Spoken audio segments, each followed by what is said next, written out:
Hoy vamos a ofrecerles un programa muy distinto a todos los que les hemos ofrecido en la historia de este programa. A todos. Y va a ser muy distinto porque el tema que vamos a abordar nos asoma a una especie de universo paralelo. El universo de la informática, de la cibernética, de la electrónica. De manera que este tema no solo está lleno de actualidad, sino de futuridad. Yo debo confesarles de inicio que soy un lego, un ignorante en estos asuntos, pero que esta ignorancia mía está llena de curiosidad, de ganas de saber más y no me impide comprender la importancia de la tecnología de moda. Al contrario. Y nadie mejor para asomarnos a este universo paralelo, donde tan pronto podemos disfrutar de un sinfín de beneficios como ser víctimas de un hackeo, es decir, de un pirata informático o de un ciberataque. Nadie mejor para asomarnos a este universo que el doctor Luis Noguerol, un sabio en estas cuestiones. El doctor Noguerol es presidente y director ejecutivo de la División Avanzada de Informática y Tecnología. Ha trabajado durante varios años como consultor de ciberseguridad del gobierno de Estados Unidos y también ha trabajado en el sector privado. El doctor Noguerol se ha destacado como orador, conferencista y profesor universitario. Ha publicado libros y numerosos artículos en revistas de prestigio y ha obtenido todo tipo de distinciones a nivel nacional e internacional. Si alguna vez me he sentido totalmente inepto ante un invitado, es esta vez. Pero esa ineptitud mía va pareja con mi interés en escuchar al doctor Luis Noguerol. Hola Luis, ¿cómo está usted? Muy bien, Orlando, muchas gracias por la presentación que me ha hecho. Acá y te siente un gran honor por estar en su programa, soy yo. Así que bueno, agradezco mucho la oportunidad. Muchas gracias a usted, de veras. Dado mi desconocimiento de su especialidad, Luis, yo me siento de veras como un hombre que viene del pasado y que está en presencia de uno que viene del futuro. ¿Cuán difícil es asimilar, comprender ese futuro que usted representa? Yo no creo que sea difícil, Orlando. De hecho, la tecnología se ha convertido en un instrumento extremadamente intrusivo en la vida de todos. Yo creo que poco a poco vamos asimilando lo que va saliendo, vamos asimilando cómo usar los avances tecnológicos en nuestro favor. Y yo creo que es la manera en la que la sociedad se está moviendo. O sea, nos estamos moviendo, digamos, hacia adelante en términos tecnológicos. En los últimos 30 años, el tema de la tecnología y la electrónica es el sujeto que más se ha desarrollado en la historia de la ciencia. Así que en solo 30 años hemos conseguido desarrollarnos más en términos tecnológicos y en temas tecnológicos que cualquier otra especialidad en el pasado. Eso se dice fácil, pero es desde el punto de vista de un timeline, desde la vida en el tiempo, es en realidad complejo. Pero así vivimos hoy y sobre todo así seguiremos. La presencia de la tecnología llegó para quedarse y nosotros definitivamente tenemos que adaptarnos y saberla usar en nuestro favor. Estamos totalmente de acuerdo.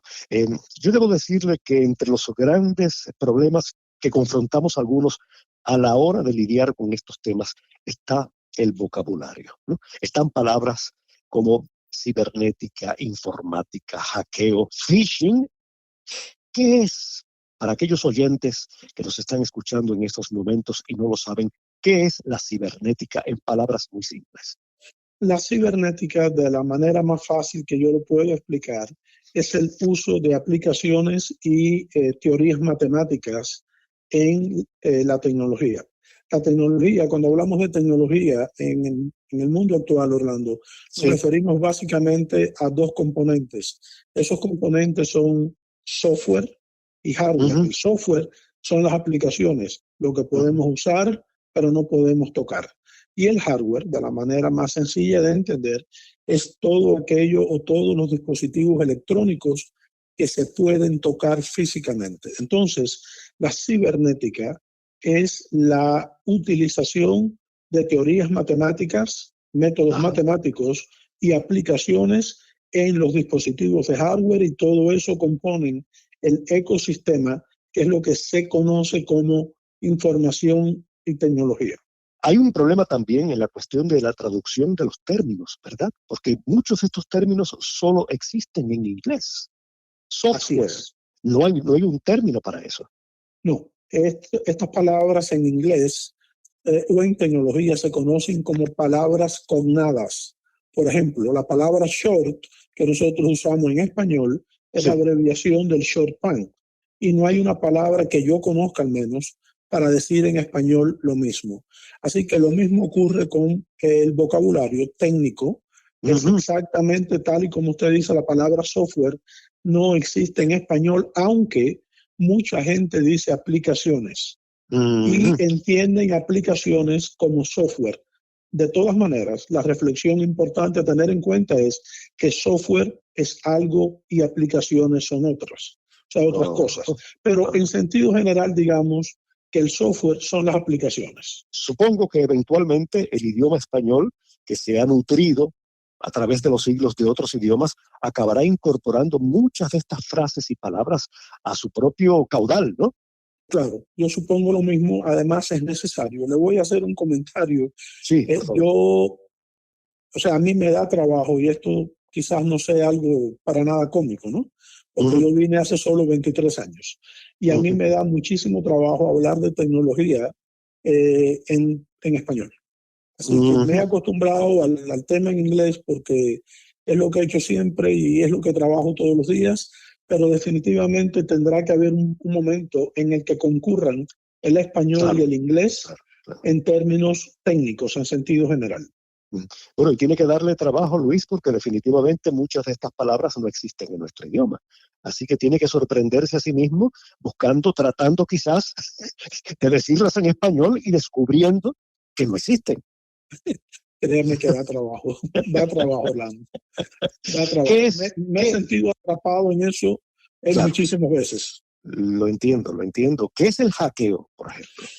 Bueno, el hackeo, primero déjeme aclararle, la palabra hackers es mal usada por la comunidad que no es experta en términos de ciberseguridad. ¿Okay? Cuando usted dice o escucha la palabra hackeo, lo primero que le viene a la mente es que alguien está siendo intruso en alguno de los sistemas que usted maneja o que es dueño, ¿no? Dueño de ellos. Y en realidad no es así. La palabra apropiada para hablar de mal comportamiento en términos de seguridad informática es cracker. Claro. Se deletrea igual que las galletas que uno come, ¿no? Sí, pero de nuevo todo el mundo dice hacker y no cracker. Entonces, el hackeo, para hablar en el vocabulario común que la mayoría de los oyentes va a entender más fácil, es sencillamente la intrusión a alguno de los sistemas informáticos o dispositivos que nosotros manejamos sin el consentimiento nuestro. Y eso es lo que hace que el comportamiento sea malicioso o maligno. O sea, la diferencia entre un hacker blanco, un hacker gris y un hacker negro es que, porque hay diferentes categorías de hacker, es justamente el hacerlo con permiso o sin permiso. Es decir, que el hacker puede ser una persona bien intencionada o frívola o simple y llanamente curiosa, y el cracker ya viene con malas intenciones. Exactamente, Orlando. De hecho, en muchísimos trabajos en ciberseguridad, una de las certificaciones técnicas que más se exige actualmente es el estar certificado como ethical hacker. Hay una institución en todo el mundo que radica acá en Nuevo México, que es el Easy Council University, que es la única organización en el mundo que nos acredita como hackers. Tiene que hacer un examen técnico extremadamente complejo, además de caro, que la mayoría de las personas no consiguen aprobar. Pero sí, hay que, o sea, el gobierno, el sector privado, para trabajar en ciberseguridad, casi todo el mundo ya comienza a exigir que usted esté certificado como un hacker. Es decir, que la cuestión ética ha venido a ocupar un lugar importante en ese mundo. Claro que sí. De hecho, lo que hacemos nosotros como hackers certificados es hacer pruebas de penetración. ¿Quién le dice a usted ahora mismo que el dispositivo que usted está usando o que Radio Martí está usando para grabar esta conversación no puede ser hackeado? ¿Quién le dice que yo no puedo modificar el contenido de esta conversación o de otra o de un video? Entonces, nosotros, los hackers, nos contratan para hacer pruebas de penetración. Significa que yo voy a intentar hacer lo mejor que puedo para entrar a su sistema o al sistema de Radio Martí y modificar una u otra cosa. Si lo consigo, entonces mi esfuerzo fue positivo. Y si no, usted tiene un sistema muy seguro a prueba de balas. Lo entiendo perfectamente bien. ¿Qué es la piratería informática? La piratería informática es el intercambio de información que se ha obtenido de manera ilegal o maliciosa a través de diferentes medios. Puede ser correo electrónico, pueden ser redes sociales, puede tener intereses comerciales, puede tener intereses ideológicos y puede tener intereses políticos también. ¿Y quiénes son estos piratas o qué los caracteriza? ¿Son personas con una gran formación como usted o son personas a veces de talento natural, improvisados, que logran hacer lo que otras personas no logran hacer, romper ciertos muros que no deberían saber romper? ¿Quiénes son estos piratas informáticos?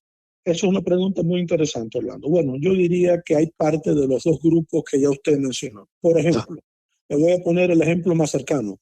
El inicio del año escolar aquí en Miami se vio afectado porque el sistema electrónico de las escuelas públicas fue hackeado. ¿Ok? Y la persona que lo hizo, o la persona a la que el sistema de escuelas públicas ha hecho exclusivamente responsable, que no es así, fue un alumno de las propias escuelas públicas que solo tiene 16 años. Pero en condiciones normales, para hacer este tipo de cosas, o sea, hackeos efectivos, piratería informática, etcétera, se necesita tener un conocimiento acumulado de diferentes disciplinas técnicas, especialmente telecomunicaciones, electrónica, matemática, física. Y se necesita tener además un grupo de herramientas para poderlo hacer. O sea, solo con las ganas, aunque tenga el conocimiento, no se puede. Háblenos un poco del phishing. ¿Qué es y cómo puede uno defenderse de esto que se ha venido a llamar phishing? Bueno, eso es una excelente pregunta, Orlando, porque todos somos o podemos ser víctimas en un momento u otro de phishing.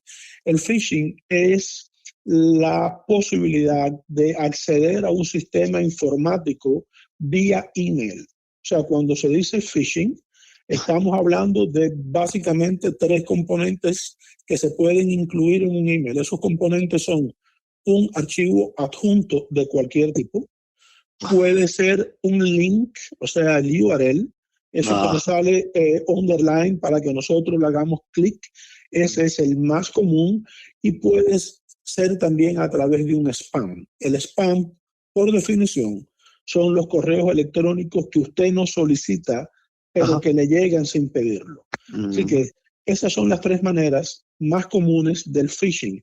Lo que ocurre es que cuando usted, por ejemplo, descarga en su computadora, teléfono, tablet, etcétera, un archivo adjunto, si ese archivo tiene un código malicioso adjunto a él o atachado a él, lo que ocurre es que una vez que lo descarga en su dispositivo móvil o computadora, el código se acomoda, se expande y comienza a hacer su trabajo.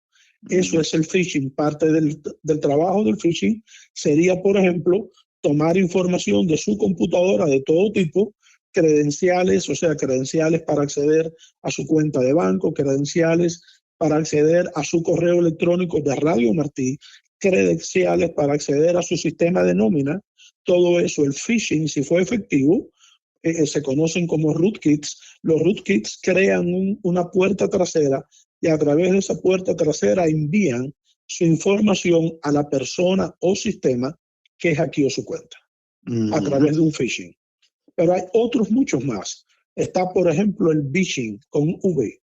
Y el phishing se trata de cuando yo le llamo por teléfono y le digo, Orlando, yo soy Pedro Hernández y usted no me está viendo, usted solo me está escuchando.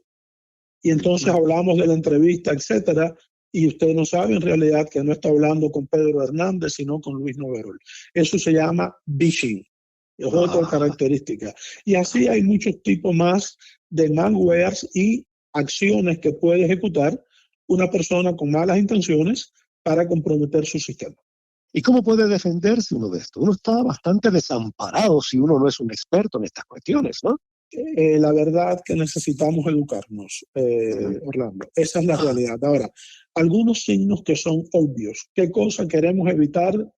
Digo, son obvios para mí, disculpen. No me doy cuenta de que quizás la audiencia no lo maneje bien. Pero bueno, lo primero que debemos hacer es no descargar absolutamente ningún archivo adjunto en un correo electrónico que recibamos sin antes verificar él o la persona, o sea, la organización o persona que nos los envió.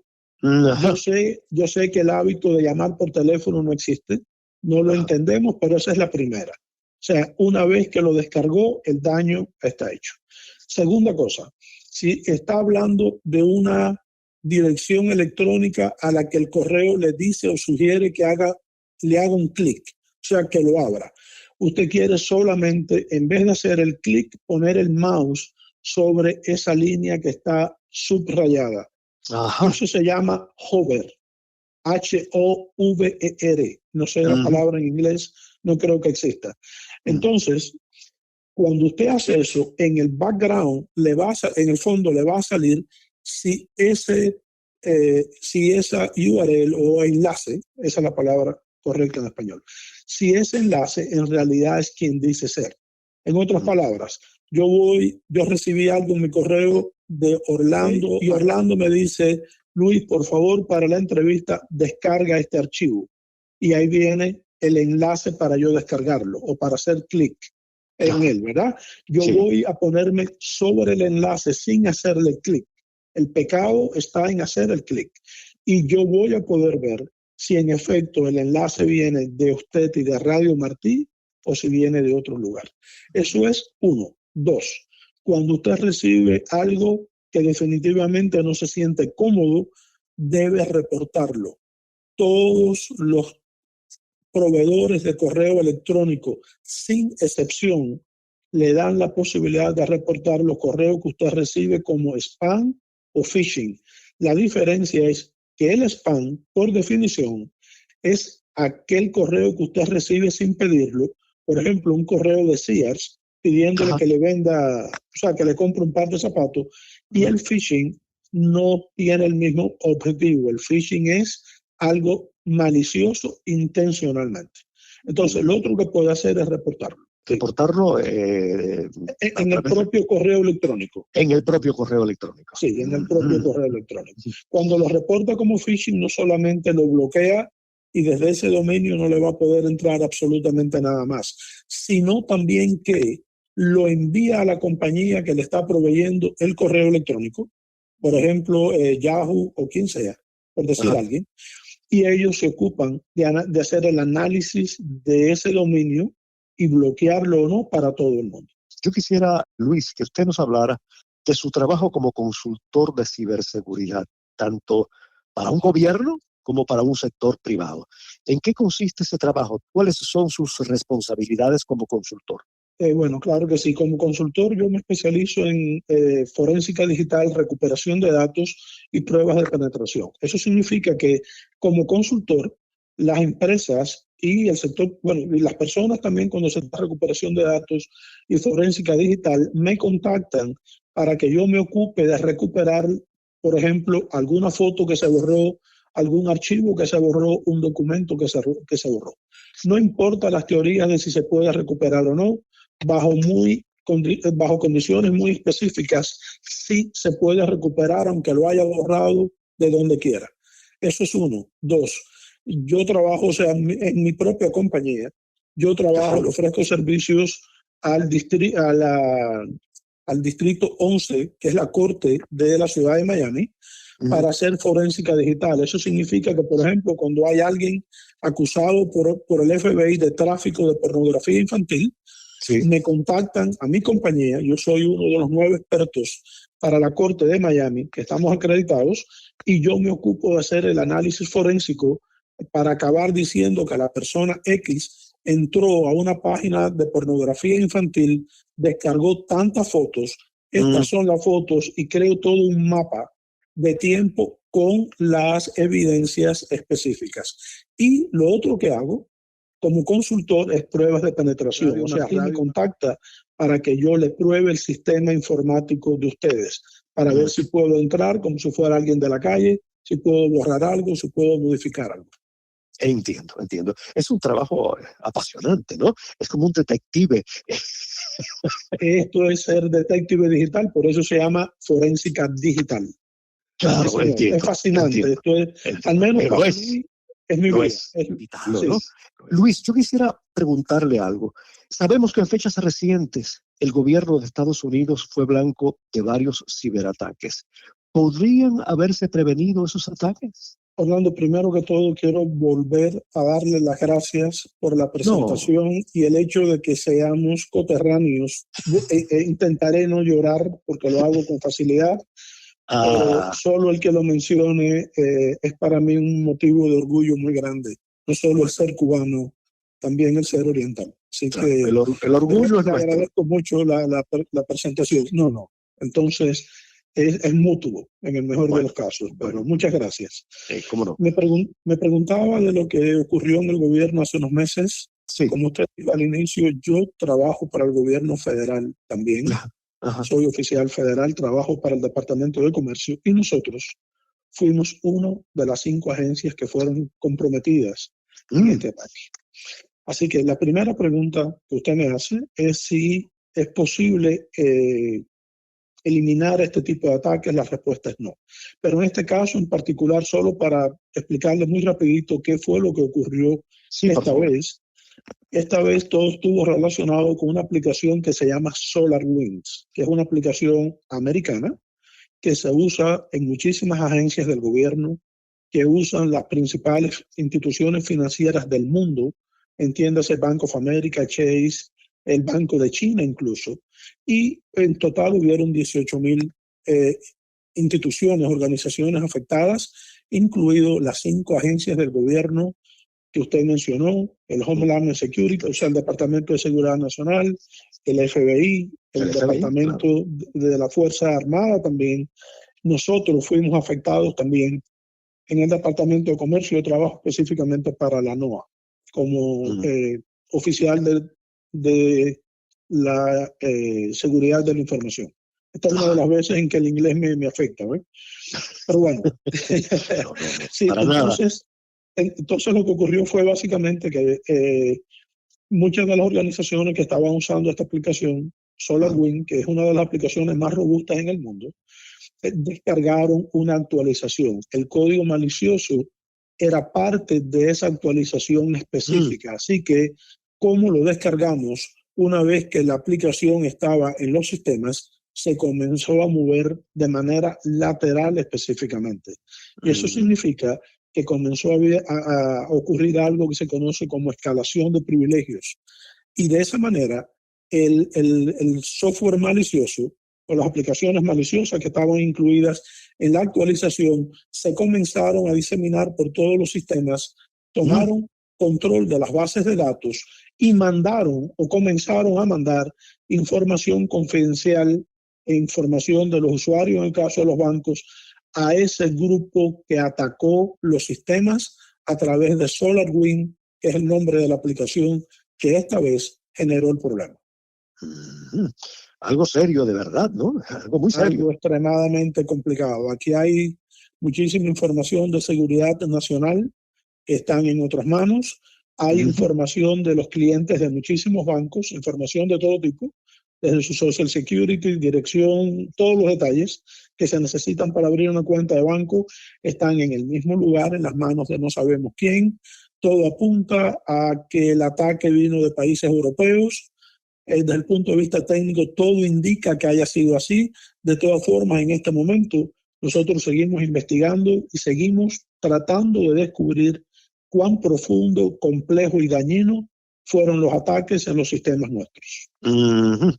¿Puede un gobierno atacar a otro cibernéticamente y este segundo gobierno, es decir, el gobierno víctima, no poder identificar al gobierno culpable? Porque cuando suceden estos ataques, uno escucha a la prensa diciendo que fue China, que fue Rusia, que fue Irán, pero nunca se aclara, se especifica, y si se hace, no se hace pública la especificación.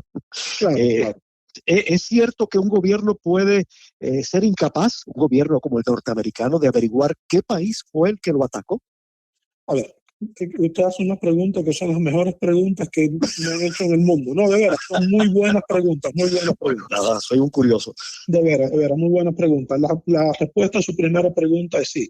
Si puede un gobierno atacar al otro, no es solo sí, sino que es una práctica común. Para los que trabajamos en esto, sabemos que esto ocurre todos los días. Así que es algo común. La segunda pregunta, si puede un gobierno no darse cuenta de lo que está ocurriendo, es muy poco probable que no se dé cuenta. ¿Okay? Ahora, el tema de reflexión es al que usted se refiere, ese es el tema más interesante.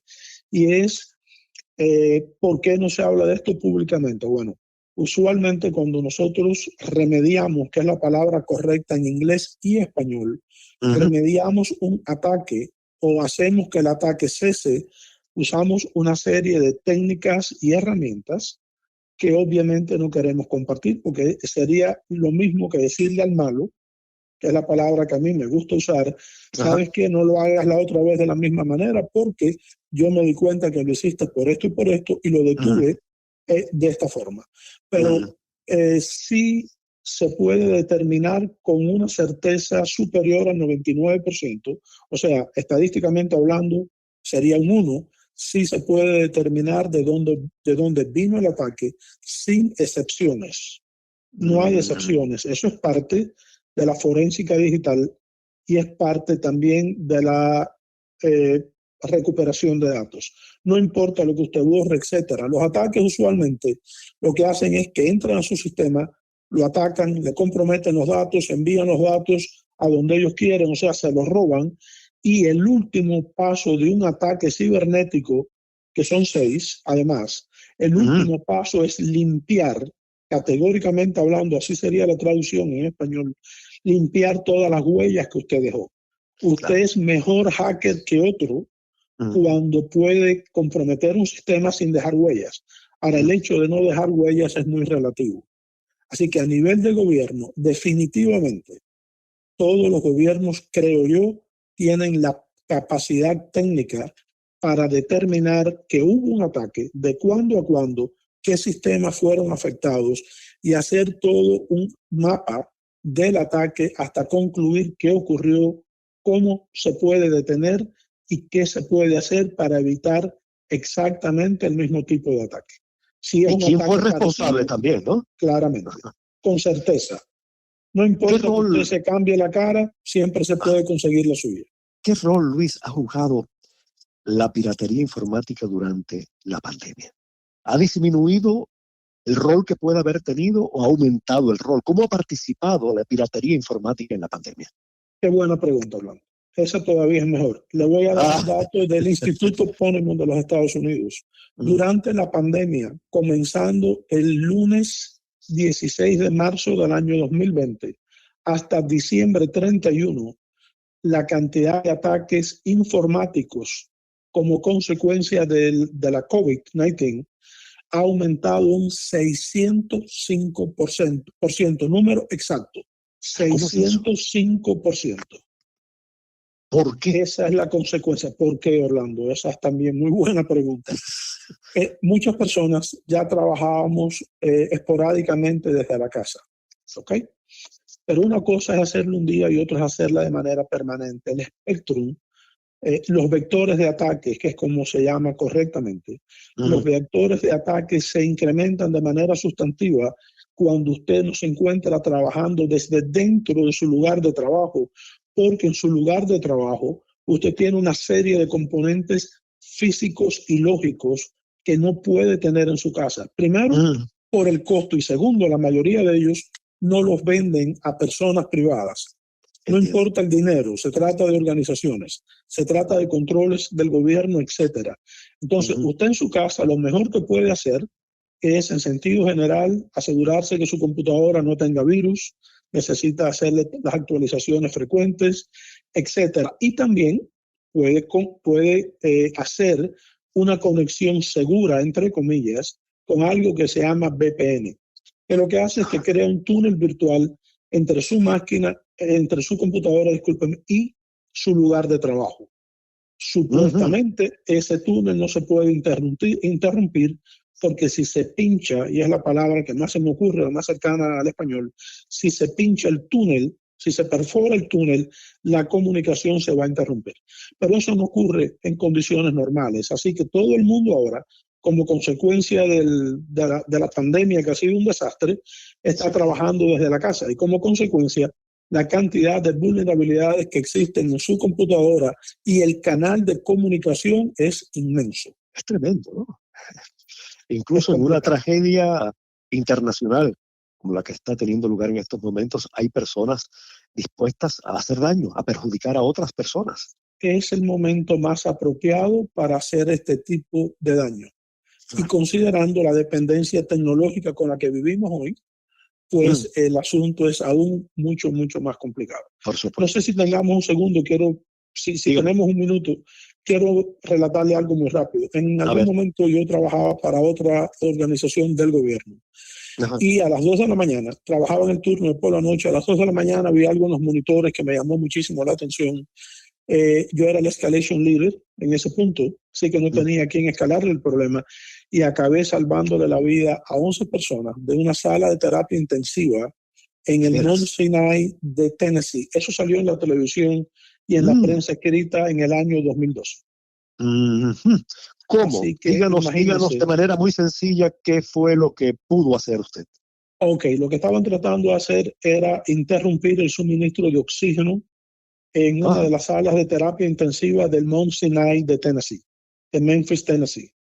Okay. Y yo, cuando me percaté de que el ataque estaba corriendo en ese momento, lo que hice fue, obviamente, usando las herramientas que tenía, empecé a testear de dónde venía el ataque, hice unos cambios de circuito en el hospital, me comuniqué con el departamento de ciberseguridad del hospital, lo manejaba yo, porque yo lo hacía desde el gobierno.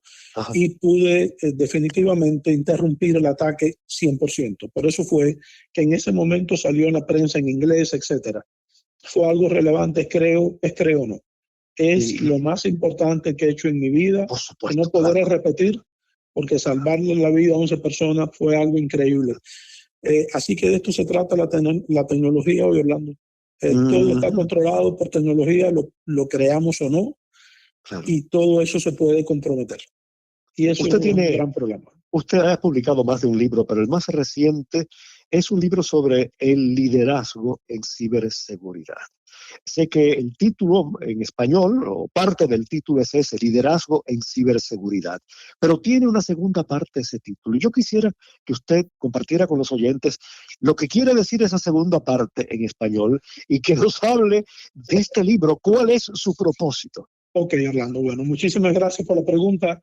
Solo muy rápido, el primer libro se trata justamente se llama Intrusion Detection Guide, que es guía de detección de intrusos, y le deja saber si tiene alguien en su sistema y cómo detectarlo y cómo hacer para pararlo. Pero el segundo libro del que usted está hablando lo acabo de publicar y no es un libro técnico, es un libro de liderazgo.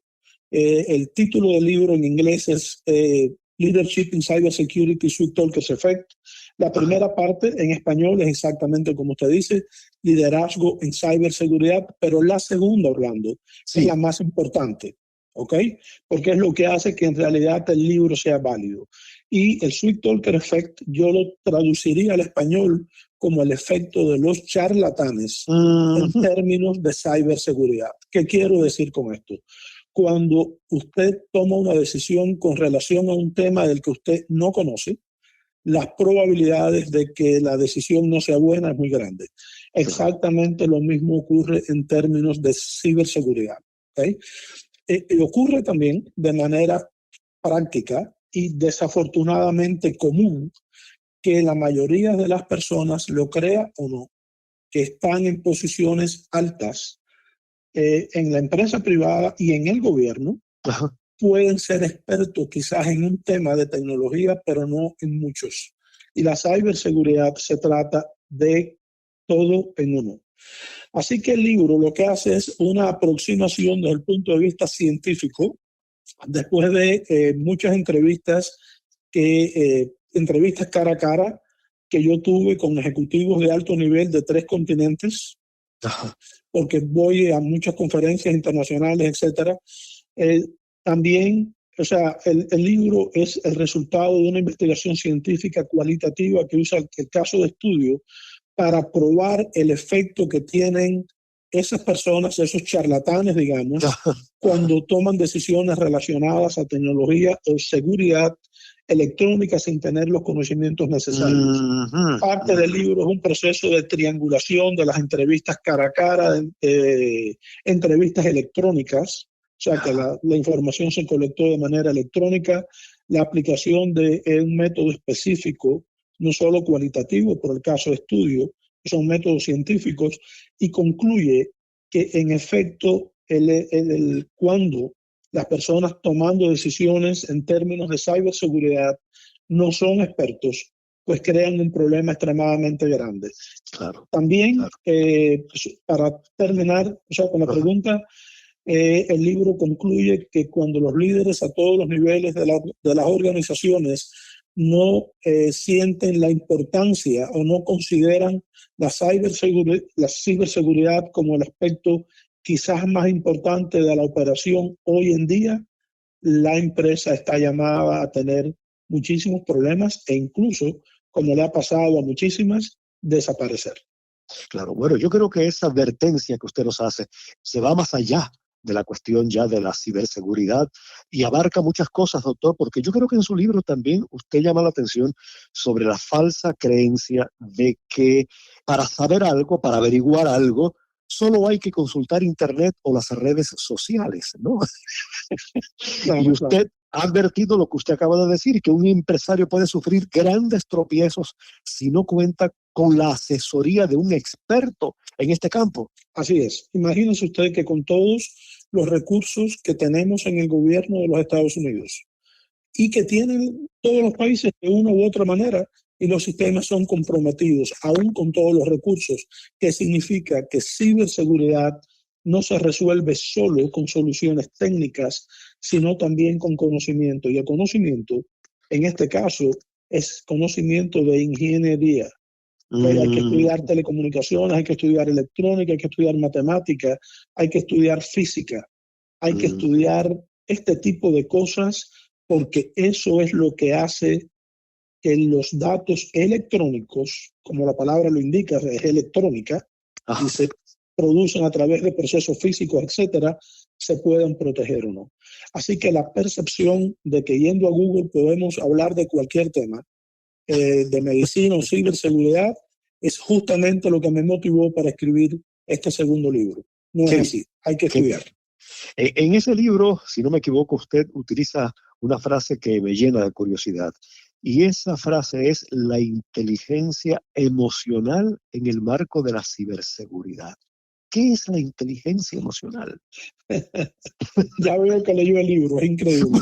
Que me llama la atención. Sí, le voy a explicar. El tema de inteligencia emocional es un tema, es uno de los temas más discutidos en términos de liderazgo humano en los últimos 40 años, ¿ok?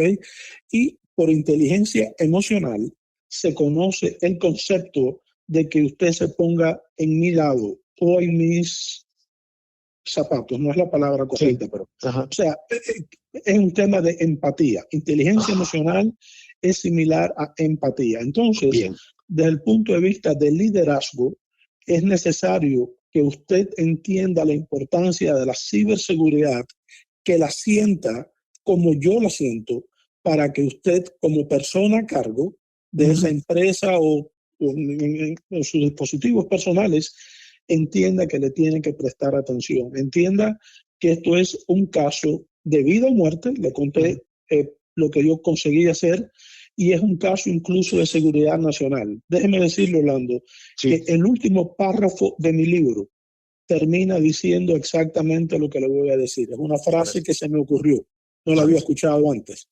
Y la frase dice: la paz del mundo está a un clic de distancia. Ajá. Entonces, la inteligencia emocional es eso, es que todos necesitamos entender cuán importante es el tema. Hace 40 años hablábamos de otros problemas, no de estos. Hoy todo es electrónica, todo es informática, y si no lo protegemos, sencillamente estamos expuestos. Me llama la atención su relación con la Universidad de Karachi en Pakistán. ¿Cuál es su relación con esa universidad? Un oriental en una universidad en Pakistán, vaya, eso es tremendo. Increíble, increíble. Veo que usted es una persona muy detallista. Bueno, yo enseño en 3 universidades acá en Estados Unidos. Ajá. Y le comenté anteriormente que voy a muchas conferencias internacionales donde me invitan a hablar de temas de hacking y hacer demostraciones, etc. Entonces, en una de esas demostraciones de hackeo, en el año 2016, una de las personas que estaba presente era el decano de la Facultad de Seguridad Informática de la Universidad de Karachi, Pakistán. Ajá. Y después que vio la presentación que yo hice y cómo hackeé en un evento en real life, o sea, en tiempo real, y cómo le hackeé el teléfono a los que estuvieron de acuerdo con que lo hiciera, y todo eso fue delante de todo el mundo, pues digamos que el hombre le llamó mucho la atención y me invitó a trabajar como parte de la facultad en la Universidad de Karachi. El pago es muy, muy bueno, gracias a Dios. Y al grupo que enseño son a los estudiantes de doctorado. Entonces, o sea, usualmente soy o tutor o revisor de tesis de doctorado exclusivamente. Sí. ¿Ha estado allí en Pakistán? No, físicamente no. He estado en 13 países por razones de trabajo, pero nunca he estado en Pakistán. Enseño en línea. Entiendo. ¿Ha dado usted alguna vez una charla en Miami sobre estos temas? Oh, sí, no. Alrededor de más de 35 o 40 al año. En la Universidad de Miami, en la Universidad Internacional de la Florida, en otras agencias gubernamentales, en el Comando Sur. He dado muchísimas charlas. Sí, en la gerencia del Comando Sur, en la base aérea de Homestead. Oiga, sí, pues ténganos al tanto de las próximas. Ténganos al tanto de las próximas. Está bien, se lo prometo. Porque yo quiero estar presente en alguna de ellas. Nada, no hay tiempo, Luis, no hay tiempo para más. Ha sido un gran placer escucharlo. Nos ha abierto los ojos a un mundo por el que hasta escucharlo usted, yo creo que andábamos a tientas, ¿no? Así que ya nos sentimos mucho más orientados. Muchas gracias por esta charla estupenda.